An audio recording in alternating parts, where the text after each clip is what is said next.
মাননীয় স্পিকার, আমি আজ এই মহান সংসদে দাঁড়িয়েছি আমাদের অর্থনীতির মূল চালিকা শক্তি বাংলাদেশের শ্রেষ্ঠ সন্তান প্রবাসীদের এক করুণ সংকটের কথা তুলে ধরতে।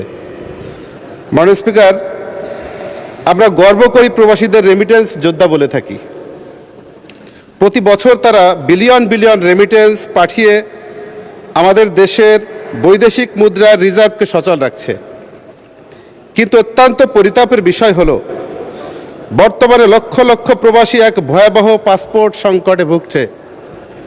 মাননীয় স্পিকার, সরকার এমআরপি পাসপোর্ট বন্ধ করে দিলেও কারিগরি এবং নথিপত্র জটিলতায় তারা ই পাসপোর্ট পাচ্ছেন না। সমস্যাটি অত্যন্ত তুচ্ছ এবং ছোট মনে হলেও এর প্রভাব অত্যন্ত ভয়াবহ। একজন প্রবাসী 5 বছর, 10 বছর, 15 বছর আগে যে তথ্যে পাসপোর্ট করেছিলেন, বর্তমান এনআইডি, জন্ম নিবন্ধন এবং তার সাথে সামান্য বানানোর অমিল, বছরের অমিলের কারণে তারা তাদের পাসপোর্ট নবায়ন করতে পারছেন, আটকে আছে।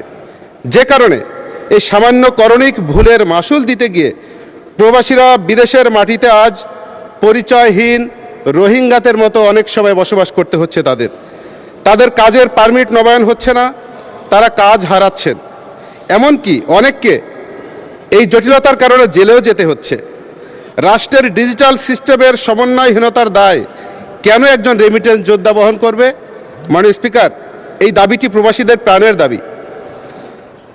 অনতি বিলম্বে একটি অন স্টপ সার্ভিস চালু করা হোক, যার মাধ্যমে রেমিটেন্স যোদ্ধারা তাদের এই সমস্যাটা সহজে সমাধান করতে পারে।